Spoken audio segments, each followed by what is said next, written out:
நாளைக்கான வீடியோக்கான ஒரு ப்ரோமோ தாங்க வந்திருக்கு. ப்ரோமோ வந்து சூப்பரா இருந்துச்சு அப்படின்னு தாங்க சொல்லணும். அதாவது நம்ம எழில் இருக்கார்ல, அவர் வந்து மனோவ வந்து பயங்கரமா ஏமாத்திட்டாரு அப்படின்னு தாங்க சொல்லணும். அதெல்லாம் பார்க்குறதுக்கு நம்ம சேனலை மட்டும் மறக்காம லைக் அண்ட் சப்ஸ்கிரைப் மட்டும் பண்ணிடுங்க.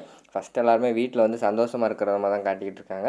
"உனக்கு என்ன அவார்டுப்பா குடுத்தாங்க?" அப்படின்னு சொல்லிட்டு எழிலோட அம்மா வாங்கி பார்க்காங்க. அது பார்த்தா பெஸ்ட் பேரண்ட் அவார்டுன்னு வந்து வாங்கியிருக்காங்க. பெஸ்ட் பேரண்ட் அவார்டு குடுத்துருக்காங்கப்பா உனக்கு அப்படிங்கிற மாரி வந்து நம்ம எழிலோட அம்மா சொல்கிறாங்க. "ஆமாம்மா நானும் பார்த்தேன். எனக்கு ரொம்ப பெருமையா இருந்துச்சு.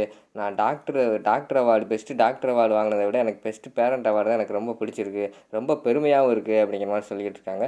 "ரொம்ப நல்லதுப்பா." அப்படிங்கிற மாதிரி வந்து எழிலோட அம்மா வந்து சொல்லிக்கிட்டு இருக்காங்க. அதுக்கடுத்து அஞ்சலி வந்து கேட்குறாங்க, "அப்பா அப்போலாம் தமிழ் இங்கே தானே இருப்பா, அவளை எங்கேயும் அனுப்ப மாட்டீங்கல்ல?" அப்படிங்கிற மாதிரி வந்து நம்ம அஞ்சலி கேட்குற மாதிரி காட்டிக்கிட்டு இருக்காங்க. கொஞ்ச நேரம் கழித்து யோசிச்சுக்கிட்டே இருக்காரு நம்ம எழில் என்ன சொல்லலாம் அப்படின்னு சொல்லிட்டு.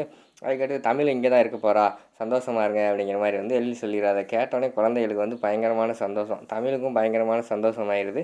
அதுக்கடுத்து வந்து நம்ம எழில் வந்து சொல்கிறாரு, "எனக்கு ரொம்ப ப்ரௌடாக இருக்குது, இந்த மொமெண்ட் எனக்கு ரொம்ப சந்தோஷமாக இருக்குது. இந்த மொமெண்ட் எனக்கு நீ கிரியேட் பண்ணி கொடுத்ததுனால உனக்கு வந்து நான் வந்து ஏதாவது வாங்கி தரணும்னு ஆசைப்பட்றேன்." அப்படிங்கிற மாதிரி வந்து நம்ம எழில் சொல்கிற மாதிரி காட்டிக்கிட்டு இருக்காங்க. அப்போ வந்து நம்ம தமிழ் வந்து "எனக்கு புடவை வேணும்." அப்படிங்கிற மாதிரி கேட்டுறாங்க. "சரி உனக்கு நான் வாங்கி தந்துடுறேன்." அப்படிங்கிற மாதிரி வந்து நம்ம எழில் சொல்கிறாங்க. அந்த நேரத்தில் மனோ வந்து எனக்கு தலைவலிக்குன்னு சொல்லிட்டு ரூமுக்குள்ளே போயிட்டாங்களா, அவளுக்கு வந்து தெரியல இந்த விஷயம்.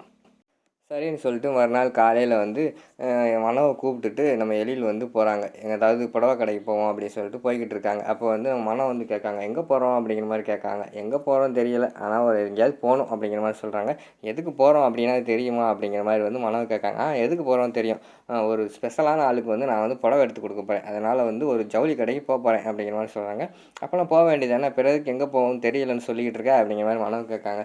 "இல்லைம்மா எனக்கு இதுக்கு முன்னாடி புடவை எடுத்தது கிடையாது, எங்கே நல்லாயிருக்கும் அது தெரியல, அதான் உன்னைய கூப்பிட்டு வந்தேன். நீ வந்தேன்னா உனக்கு புடவை பற்றி தெரியும், நீ எடுத்திருப்ப, எந்த கடை நல்லா இருக்கும்னு தெரியும், அதனால் நீயே செலக்ட் பண்ணி கொடு வா, எந்த கடைக்கு போகலாம் நீயே சொல்லு உனக்கு பிடிச்ச கடை." அப்படின்னு சொன்னோடனே மனம் வந்து ஒரு கடையை சொல்கிறாங்க. சரின்னு சொல்லிட்டு அந்த கடைக்கு போகிறாங்க. அந்த கடையில் வந்து "மனம் உனக்கு பிடிச்ச புடவை எதுவோ அதை சூஸ் பண்ணு." அப்படிங்கிற மாதிரி சொல்கிறாங்க. மனம் வந்து ஒரு புடவைய தூக்கி வச்சுக்கிட்டு ரொம்ப சந்தோஷமாக கண்ணாடியில் ஃபீல் பண்ணுற மாதிரி காட்டிக்கிட்டு இருக்காங்க.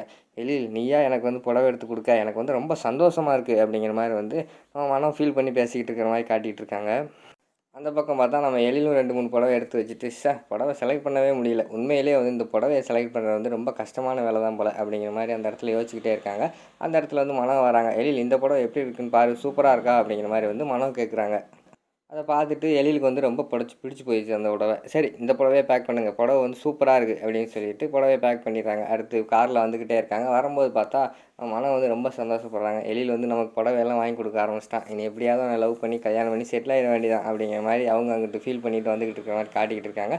வீட்ல இறங்குனோனே அந்த நேரத்துல தான் நம்ம தமிழ் வந்து அதாவது வீட்ட விட்டு வெளியில வர்ற மாரி காட்டிக்கிட்டு இருக்காங்க. "தமிழ் ஒரு நிமிஷம் நில்லு." அப்படிங்கிற மாதிரி சொல்கிறாங்க. சரின்னு சொல்லிட்டு அவங்க நின்றுக்கிட்டு இருக்காங்க. "மனோ அந்த புடவைய கொடு." அப்படிங்கிற மாதிரி சொன்னோனே, "என்ன புடவை வாங்குறான்?" அப்படிங்கிற மாதிரி மனோ வந்து ஆச்சரியமாக பார்த்துக்கிட்டு இருக்காங்க. "இந்தா தமிழ் நீ தானே புடவை கேட்ட, இந்த புடவை பிடிச்சிருக்கா பாரு." அப்படிங்கிற மாதிரி சொல்கிறாங்க. அதை பார்த்துட்டு தமிழ் வந்து, "சார் புடவை சூப்பராக இருக்குது சார், ரொம்ப தேங்க்ஸ் சார்." அப்படிங்கிற மாதிரி சொல்கிறாங்க. "நீ எனக்கு தேங்க்ஸ் சொல்கிறத விட மனோவுக்கு தான் தேங்க்ஸ் சொல்லணும், ஏன்னா மனோ தான் அந்த புடவைய சூஸ் பண்ணுது." அப்படிங்கிற மாதிரி சொன்னோனே மனோவுக்கு வந்து தூக்கி வாரி போட்டுருச்சு.